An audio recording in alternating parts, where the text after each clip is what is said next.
Misabah 24, I am Misabah Bhat with National News Bulletin. Drugs Controller General of India (DCGI) has granted emergency use authorization to COVID-19 vaccine Corbevax for children between 12 to 18 years of age group. The vaccine has been developed by Hyderabad-based pharmaceutical company Biological E Limited, which country's first indigenously developed receptor-binding domain protein subunit COVID-19 vaccine. Earlier, the vaccine had received emergency use authorization for the adult population in December last year.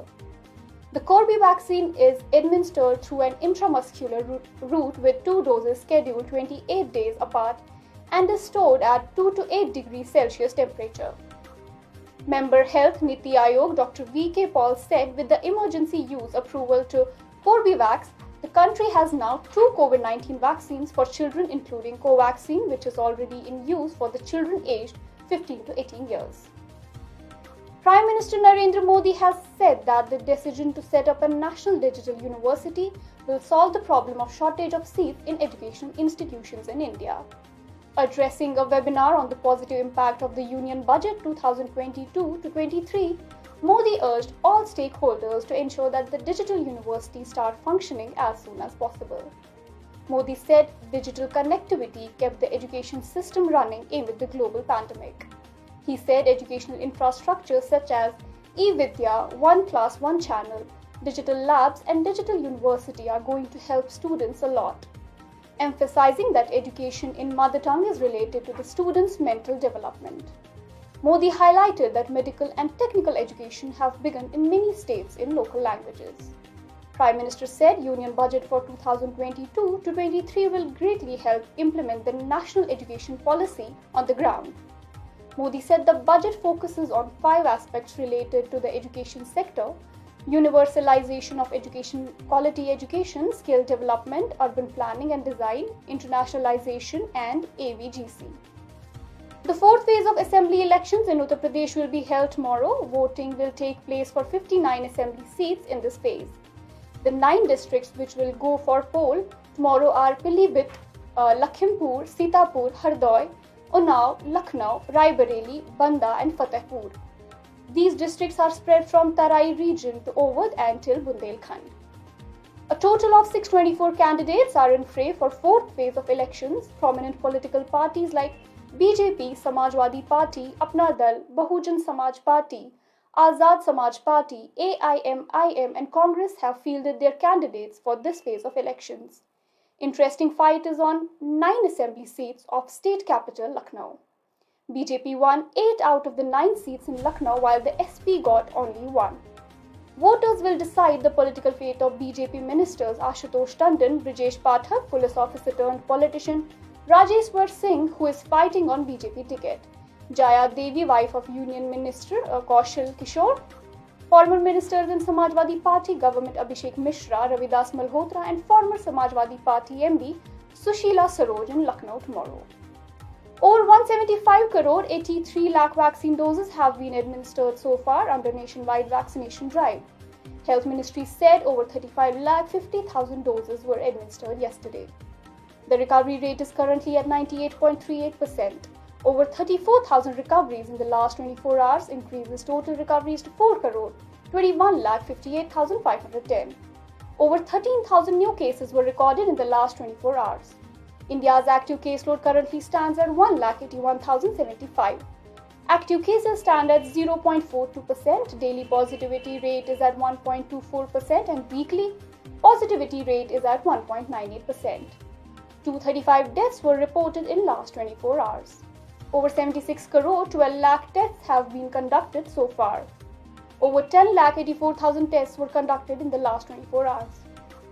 The Special Task Force of Odisha Police seized 1.227 kg of brown sugar worth Rs 1.22 crore and arrested a wanted drug peddler in this connection, police said on Tuesday. The STF raided a place near Pahal crossing under Khurda district and seized the narcotic drugs from the drug peddler. He was involved in several other drug cases registered in different districts of the state. The police also seized a bike and 5 mobile phones from the possession of the drug peddler. The STF registered a case under the Narcotic Drugs and Psychotropic Substances Act 1985 and investigation is on. Since 2020, the STF, in a special drive against narcotic drugs, has seized more than 49 kg of brown sugar and 89 quintals of ganja and have arrested 123 drug peddlers. We'll be back after a short break with more news and updates. Jammu Kashmir के लोगों के लिए खुशखबरी। टेरामाउंट estates private limited तामीर कर रहे हैं आतून हाउसिंग कॉलोनी, जहां मिलेंगे आपको प्लॉट्स और आप सजाएंगे अपने ख्वाबों के घर। पहले फेज में बागाती गन्नीपुरा, दन्नीहमा पाइन और पट्टन और पलहालन के बीच में मिलेंगे प्लॉट्स आसान दामों पर। दूसरे फेज में कश्मीर के हर डिस्ट्रिक्ट में प्लॉट दस्तयाब होगा। एडवांस पेमेंट के लिए मिलेगा आपको 1% का डिस्काउंट। प्लॉट्स होंगे हर तरह की सहूलियत से लेस।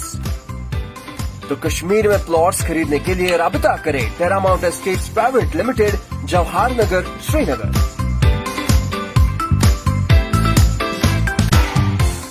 जम्मू कश्मीर के लोगों के लिए खुशखबरी। टेरामाउंट estate. Welcome back.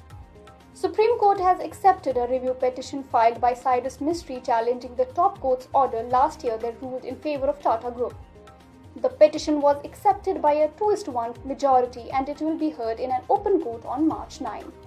The review petition was taken up by a 3-judge bench headed by Chief Justice N.V. Ramana and comprising Justices A.S. Bopanna and V. Rama Subramanian. Justice Rama Subramanian gave a dissenting note while deciding on whether the petition should be accepted or not. Justice Rama Subramanian said he does not find any valid ground to review last year's judgment and accept the fresh review plea. Chief Justice Ramana and Justice Bopanna were in favor of hearing the review petition. Supreme Court in its judgment in March last year had upheld the decision of Tata Sons to remove Cyrus Mistry as its chairman. Air India to operate first of 3 flights to Ukraine today. Air India is set to operate 3 flights to Ukraine starting today. The flights have been scheduled for February 22, 24 and 26 as part of India's evacuation plan from Ukraine. Last week, the Ministry of External Affairs set up a control room to provide information and assistance to the Indian nationals in Ukraine.